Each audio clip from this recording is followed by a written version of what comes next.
I just like non-fungible as a word. It is a good word. It's a wonderful, it just has a good mouthfeel. La-di-da, la-di-da, la-la. Moving Wisconsin forward, one joke at a time. This is Kristin Bry with As Goes Wisconsin. Yada, yada, yada. Hello, Wisconsin! Hello, Wisconsin. Welcome to the 11 o'clock hour of As Goes Wisconsin. I am your host, Kristin Bry, along with producer on the board, Jane Madnair. And it is that time of the week because it is Thursday that we welcome Dr. Kristin Lyerly to our program for our weekly segment, Public Cervix Announcement, where we talk about women's health and anything else that was kind of in the headlines that we can have a doctor's input on. How you doing, Dr. Lyerly? I love it when you say it was that time of the week. I didn't even realize I did that. Now I will emphasize it even more. So good. I'm so good. How are you? Good. I've told Jane I think I'm still in the sweet spot of pregnancy, but this week I have kind of felt like I got hit by a truck a little bit. So I don't know if that's normal for 24 weeks, but body's been like achy and it's been harder to stand for longer periods of time. Mm-hmm. I'm starting to get like the pins and needles. Is this normal? Of like in the same, like it's not as strong when you sit on your I'm a big fidgeter. I sit cross-legged a lot, and I'll sit on my foot sometimes when I'm sitting on a chair, which then inevitably means 20 minutes later, my foot is very asleep. Mm-hmm. But that feeling as the blood starts to go back to your foot or whatever other body part that falls asleep, and sometimes it's really painful. And what is happening this last week, it's not as painful as when your foot's actually asleep, but it's just like I get these little like twinges of like pins and needles in like the back of my legs or my feet. Is that normal? It could be. Or it could not be. So maybe I need to see my doctor. Is it one side or both sides? It's more on my left side than my right. Uh-huh. It could be pins and needles, could be blood flow. It could be nerves. It's not unusual as your body is like your orientation is changing because you've got this extra little parasite in front of you. So it tends to change the way that you hold yourself. So sometimes there's a big nerve that runs through your pelvis called your sciatic nerve. You might be familiar with it. Sometimes that can get pinched and it can cause those kind of tingly feelings. And it can also cause a lot of pain. So it could be something as simple as, a nerve is getting compressed, or it could be just what you mentioned with like if your foot falls asleep and maybe blood flow isn't getting to that specific area. Does it help when you get up and move around? It's usually after I've been up and moving around. So like the first time I really was noticing it was on Sunday during the Locust Street Fest. And eventually I was like, I can't be on my feet anymore. I'm going home at like 8. And as I was laying and just relaxing, I kept being like, oh my God, like what's going on with my feet? Mm-hmm. Yeah.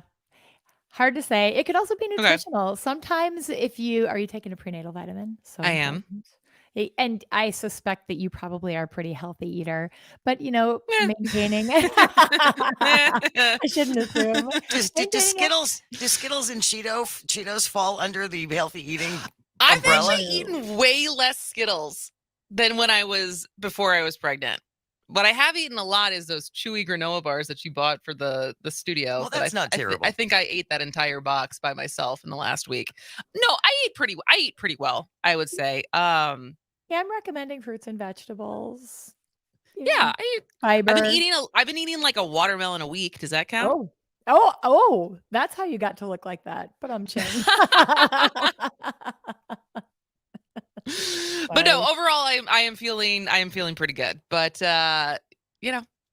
that's I'm sure it will continue to change, and you're here to help us. And it's always an option to go talk with a chiropractor who is skilled in taking care of pregnant women. Make sure that they're comfortable taking care of pregnant women because our bodies are different when we're pregnant. Our joints are looser.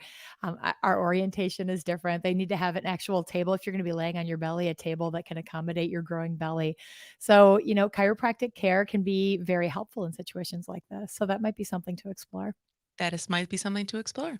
All right. Well, let's get to some headlines from the week as far as health headlines. So this week, FDA panel recommends RSV shot to protect infants.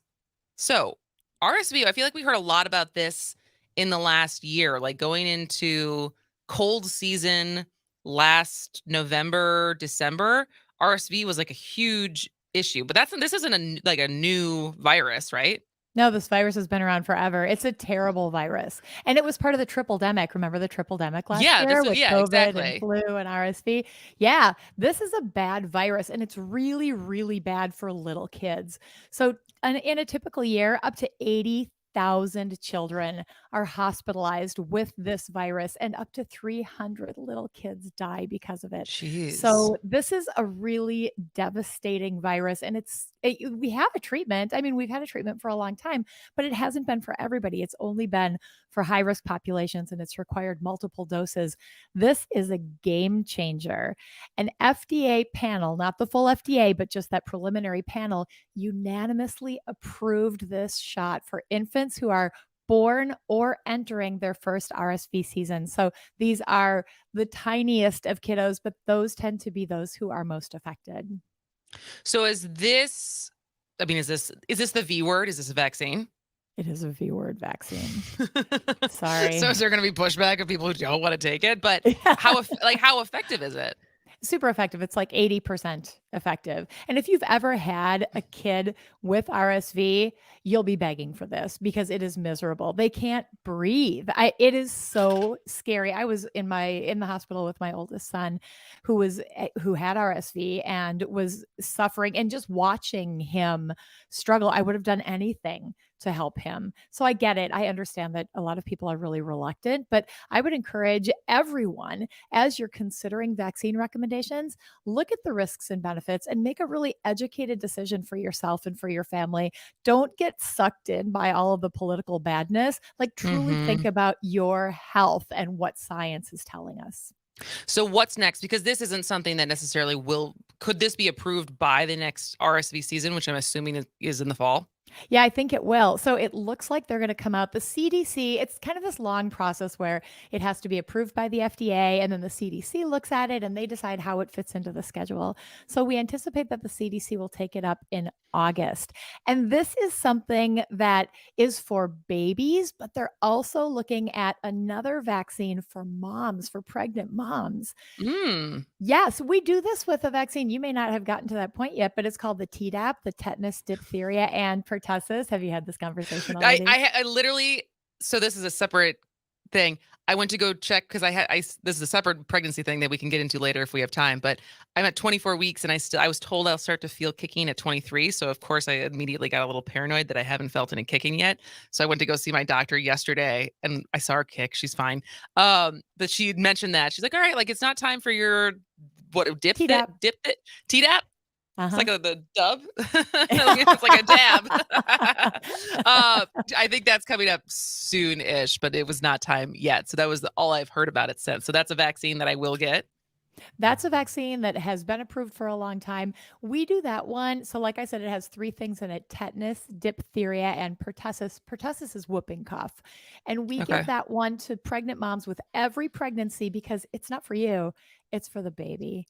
The last thing you want is for your baby to develop whooping cough. And if we vaccinate you, you send those antibodies to your baby, and your baby is born with that very effective immunity. Got it. All right. Well, so we have a similar vaccine in the pipeline for RSV. Okay. Good to know. All right. You're listening to Public Cervix Announcement on As Goes Wisconsin with Dr. Kristin Lyerly. And we're going through some health headlines from this past week. And this next one, because it was within the last month that we were talking about the miracle drug of Ozempic and how it, Ozempic being meant for and approved for diabetes, type 2 diabetes management, but lots of people, especially lots of celebrities, using it for weight loss. And then there was headlines around how people who were taking it were also just seeing huge declines in like compulsive behaviors, and that this could be something as far as like addiction and how it could curb addictive behaviors. But we were all waiting for the other shoe to drop, and it sounds like Always. maybe it has. Well, everything has risks and benefits. Yes. Like there's no silver bullet. So there are risks associated with Ozempic. And to be very clear, Ozempic and Wegovy are both the same medication. It's a semaglutide. They work the same way. We give them a little bit differently, but Wegovy is approved for weight loss. But okay. Yeah, but only for people who are obese, which means that your BMI is 30 or higher, or overweight with other comorbidities. So it is FDA approved for weight loss when it's given a certain way. So why are so many people taking Ozempic then? If it's basically the same drug and with different names, but it seems like Ozempic is like needed by people who are actually managing their type 2 diabetes. Why are so many people taking one versus the other? And why does there's also Mounjaro, which is another very These names, similar. man. Who's in charge of coming up with drug names? Like, I feel like I don't know what takes more creativity: the person who comes up with drug names or the people who come with like lipstick colors. That's true. Yeah.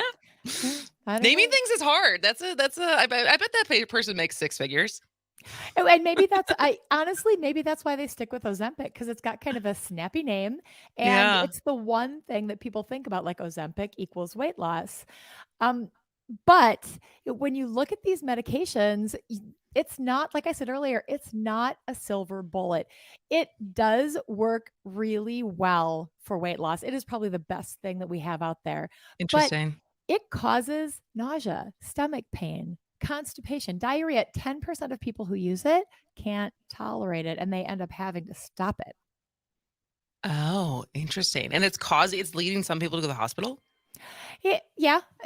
So it's a little tricky because sometimes it's hard to know whether the side effect that they are dealing with is related to the Ozempic or related to an underlying medical condition, like, for example, pancreatitis or gallbladder issues, which can go along with being heavier. So, if you are obese, you are more likely to have issues with pancreatitis or your gallbladder. All right. Well, Dr. Kristin Lyerly will still be here when we come back. If you have any questions for her about your health or in general, 844-967-2789. That's 844-96-PARTY. And we'll still be here after the break. This is As Goes Wisconsin. That was not what I was expecting. I was going to say, what music is this, Jane? Ooh. I stole something from Devils, and it said Dr. Feelgood, and I thought it was Aretha Franklin. No, he's the one. And so I just grabbed it, and that was not Aretha Franklin. Who was it actually? I guess we don't know. I'll do some. Is it? Look, Dr. Lyerly knows. Were you a Motley Crue fan? Are you still a Motley Crue fan? No, I'm a Duran Duran kind of gal. Ah, okay. Yeah. Got it. Welcome back to As Goes Wisconsin. I am Kristin Bry. She is Jane Metnair, and we are talking to Dr. Kristin Lyerly for our weekly segment of Public Cervix Announcement, where we answer questions about women's health or health in general, and also run through some headlines that you may want a little more doctor's input on, including, the very popular drug right now, Ozempic, and Wegovy. Is that did I pronounce that right? And which a lot of people are interested in because, as you just said in the last segment, Dr. Lyerly, it is the most effective weight loss drug we have right now, but doesn't mean it doesn't come with side effects, which we're starting to understand. Yeah, some of the side effects you would expect, like, what doesn't have the side effect of nausea and vomiting and that kind of stuff. But how about this one? Malnutrition. Because it's so effective that people forget to eat.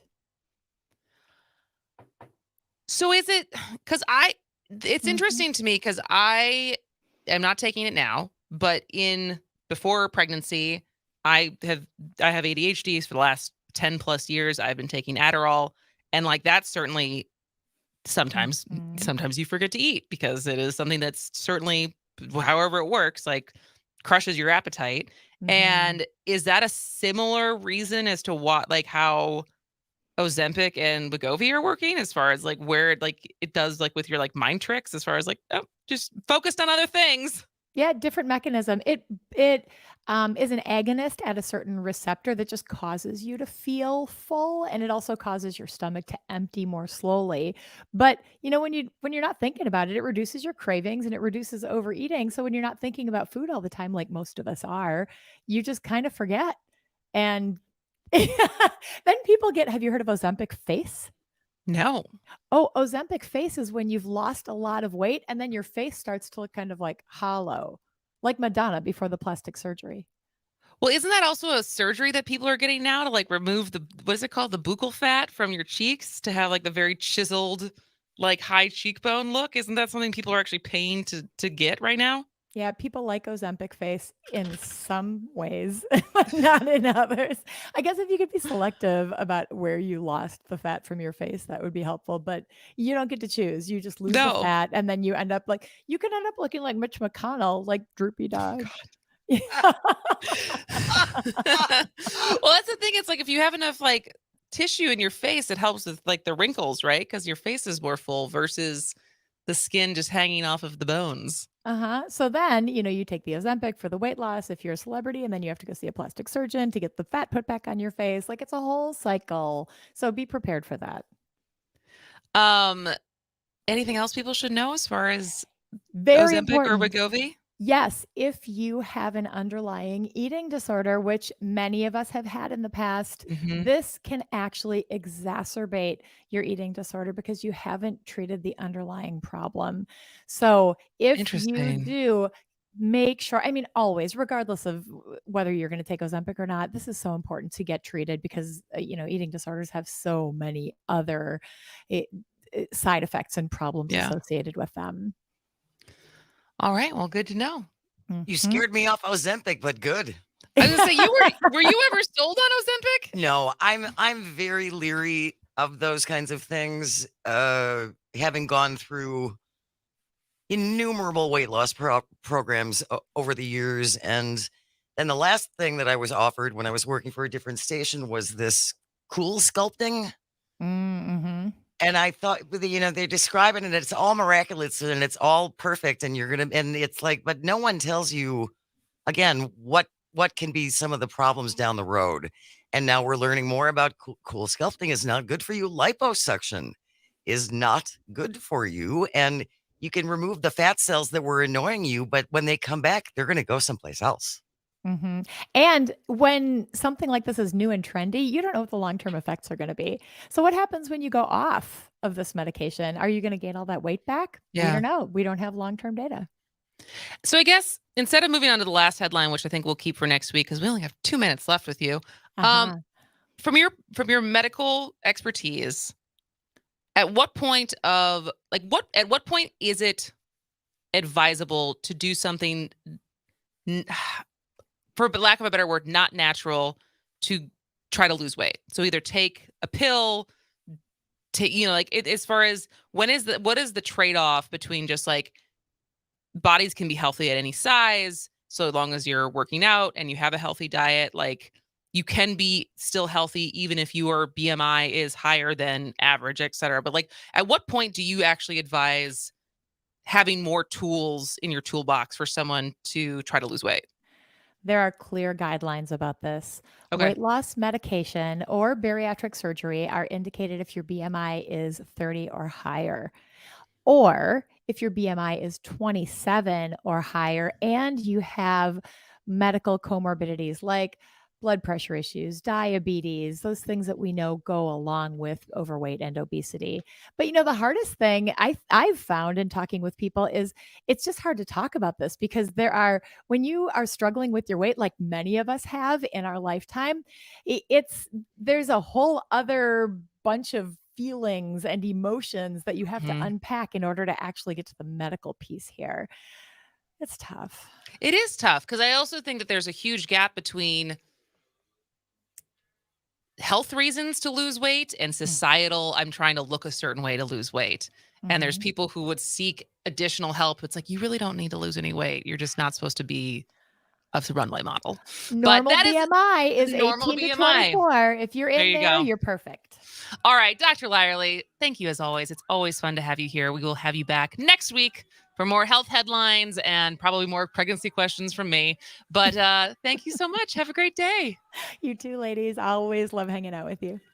All right. When we come back, what's the weirdest name or most unique name you've ever come across? Or did you grow up with a unique name? We would love to hear from you. 844-967-2789. Somebody give me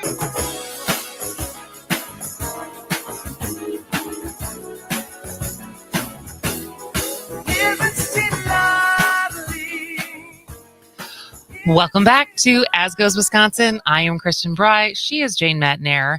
And as you might imagine, I've been thinking about names. Baby names. A fair amount. And naming a kid, as they say, you'll never realize how many people you didn't like in high school until you try to name a child. And then something that the two of you can agree on. Something that the two of us can agree on. And there's also, I would say an increased amount, and this is not new, of a desire to have, an individual name, a name that hasn't necessarily been that popular or that trendy. So you don't end up with a bunch of kids with the same, what you thought was a unique name, but it's like, oh, you were not alone in thinking that was like Harper, I think is some of the really popular ones right now. But also like, what is too far? Too unique. What is too unique? And that is a subjective statement, to each their own. But as far as just having the conversations around, like, did you personally grow up with a very unique name? And if so, we would love to hear from you as far as what that was like, how much that did create and part of your identity of having a really unique name. And if not, if you are a Jane or a Kristin, pretty standard, names. Pretty basic names. What is the most unique name you've come across in your travels? 844-967-2789. That's 844-96-PARTY. And, I said this the other day. I really, this will probably not be the name, so I don't feel bad saying it on air, but I like the name Penelope. Okay. And to call her Penny. Okay. But Mike doesn't like that name. But I said that to one of my girlfriends, and she said something along the line. She's like, I like that because it's like unique enough, but it's not like scarring. And the story that always pops up for me, and this could be an urban legend at this point, because feel like this is a story that is like 3 people removed. But my mom always told this story about her friend who had another friend who worked as a physician's assistant or one of the nurses in a pediatrician's office. And she went out for a new patient and she looked at the names of the kids to bring in. And she was like, what? She didn't know how to pronounce them. No. And she thought she knew, but she was like, this can't be it. So then she tentatively and she just kind of graciously said, orange Jello and yellow Jello. And the mom stood up and said, Orangelo and Yolangelo. And she was like, okay, got it. And so, but it looked like on their patient sheets, orange Jello and yellow Jello. But no, it was Orangelo and Yolangelo. Wow. And so, another really good one is, how would you pronounce L-A?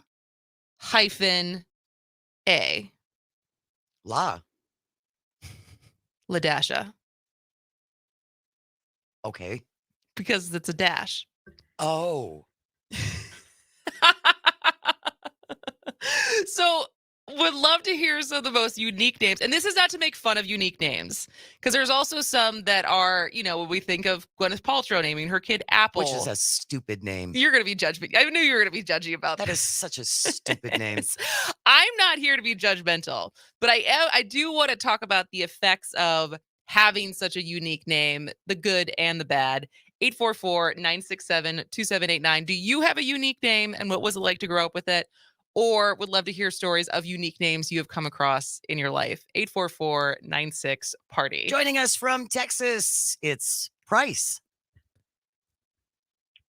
Hey there. Hey, Price. Is Price? Would you consider Price a super unique name? Did you get made fun of it growing up?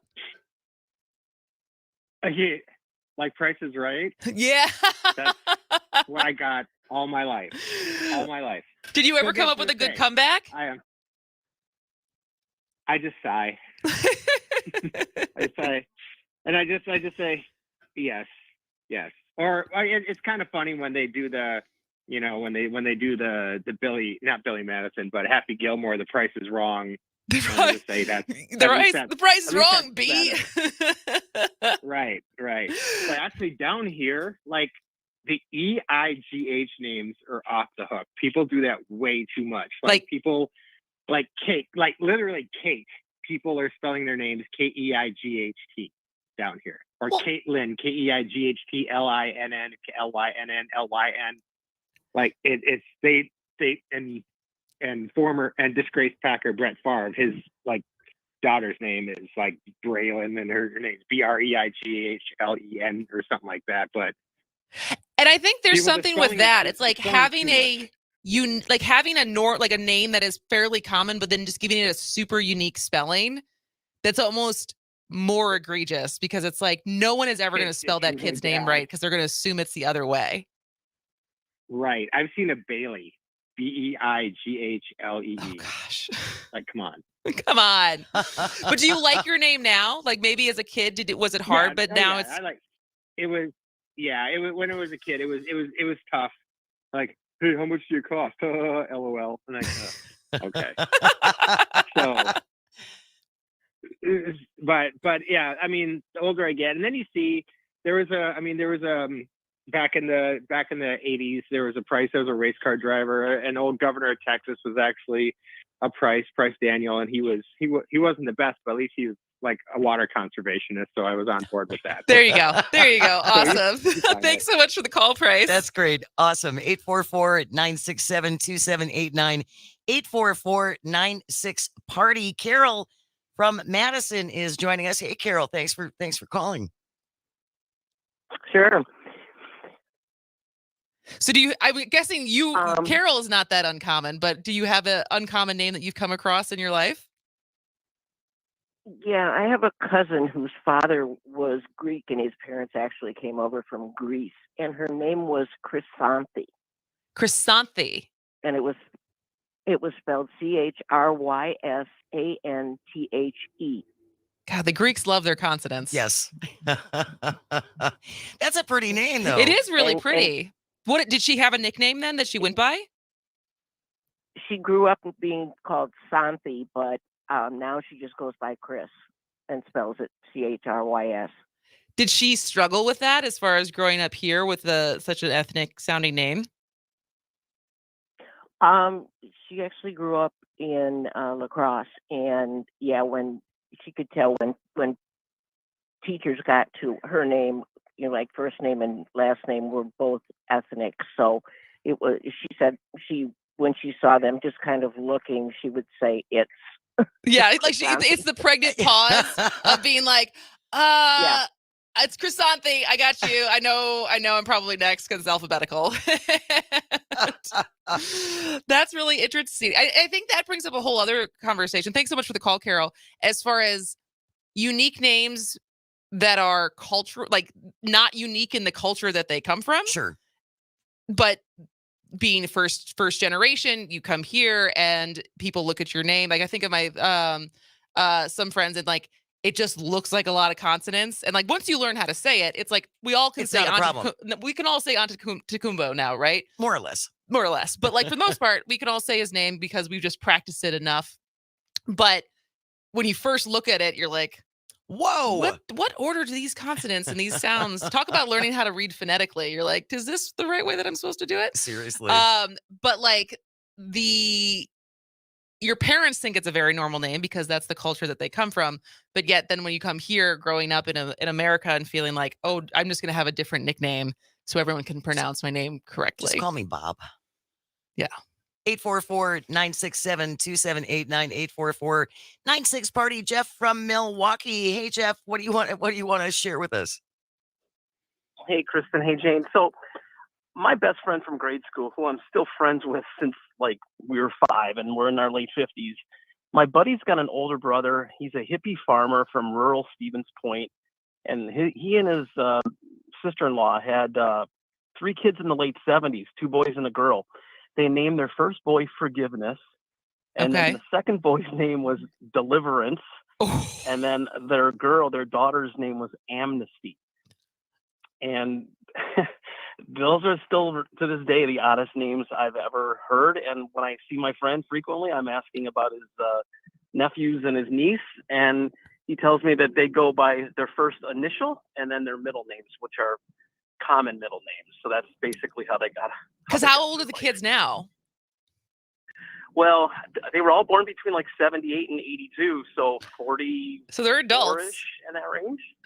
Yeah, oh yeah, and they're all doing really well in life. But they all went through life basically using just like Forgiveness. It was like F, and then William is the middle name, and then their last name. But those are their names: Forgiveness, Deliverance, and Amnesty. Deliverance is an awful lot to hang around a little kid's neck. Deliverance, especially because you think of the movie and you're like, "Oh, this is a lot." But that is exactly that.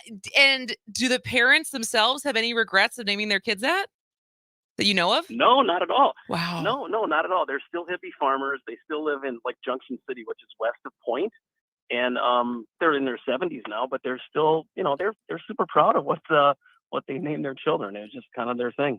That is super. Well, at least it's a conversation starter. Thanks so much for the call, Jeff. 844-967-2789. That is 844-96-PARTY. Did you grow up with an unusual name? Do you know someone? Do you have a favorite unusual name? Rob from Port Edwards joining us. Hey, Rob, what do you want to share? Good morning.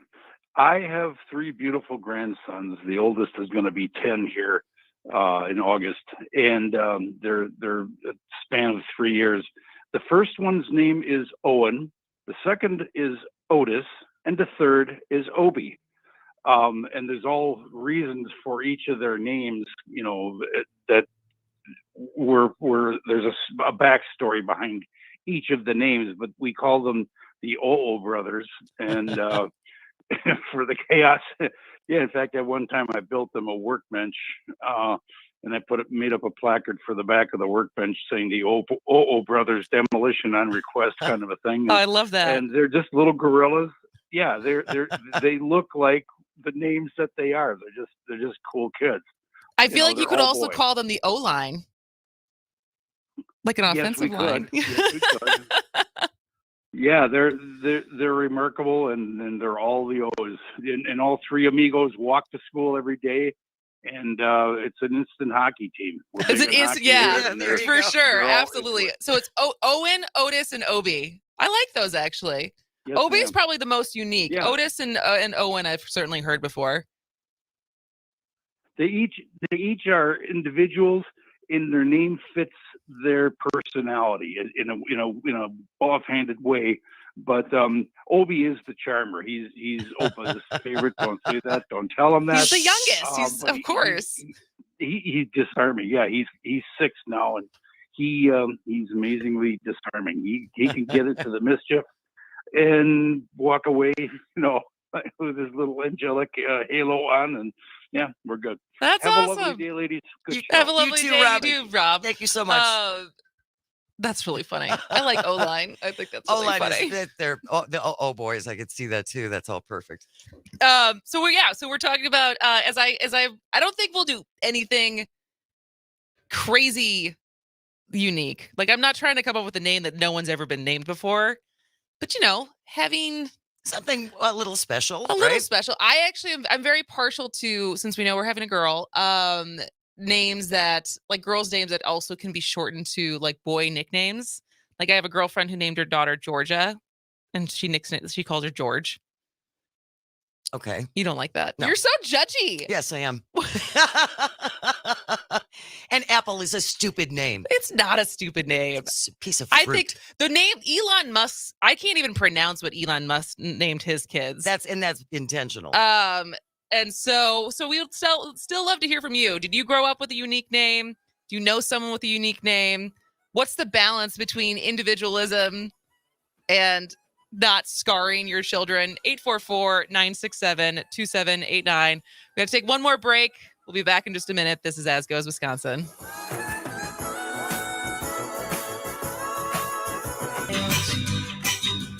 And for someone else, but not for me. Our love was out to get me.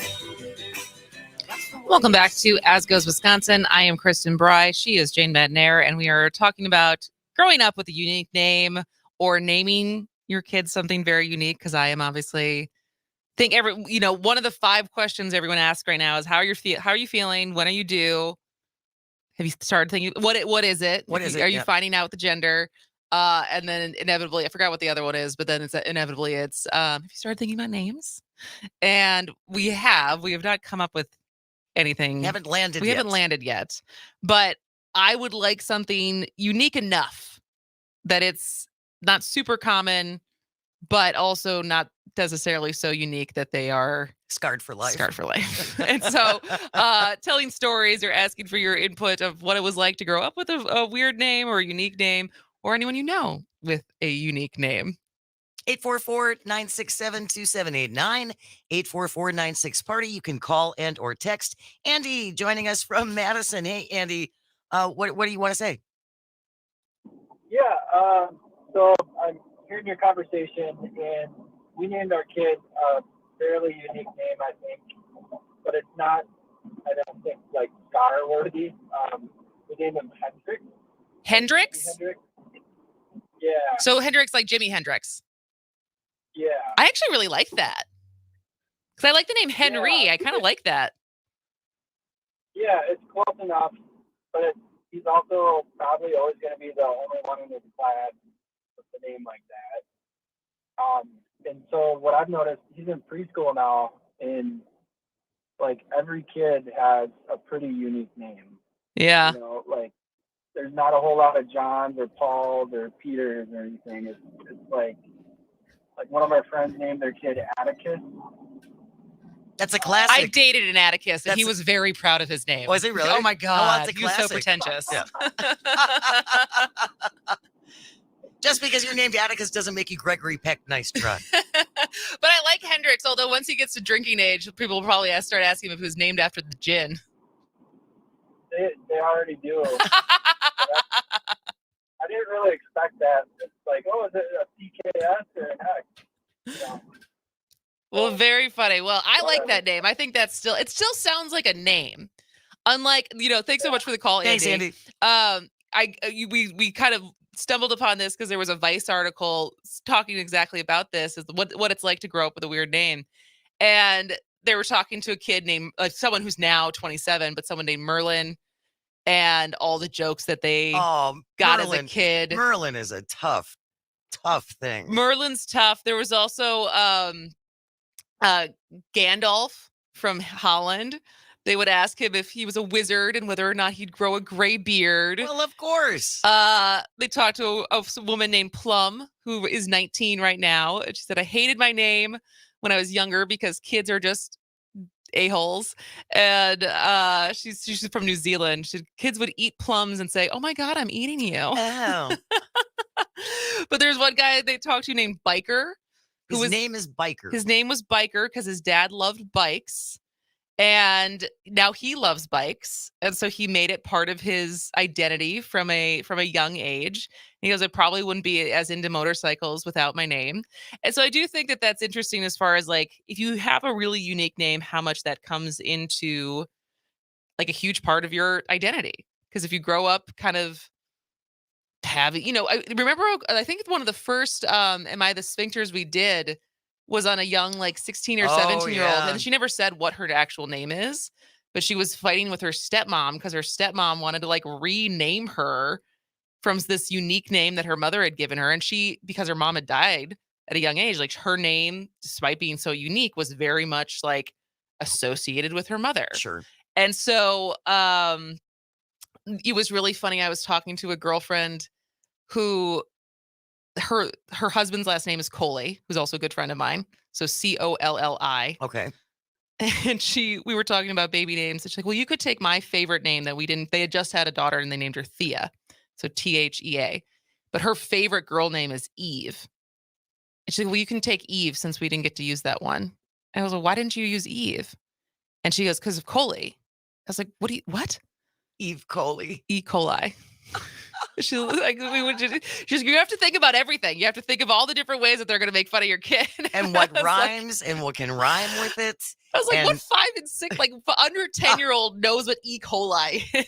We have a text from the 920. Johnny Watermullen, who was one of our Pacific Media colleagues. Johnny Watermullen and I have a sister named Juice and a brother named Red. No. Haha. However, I know a woman in Hudson, Wisconsin. Her name is Sunny Dafer Salen. Sunny? I actually don't mind the name Sunny. Sunny Dafer Sailing. Oh, Sunny Dafer Sailing. Oh my gosh. That's pretty good. That sounds like a Bart Simpson joke.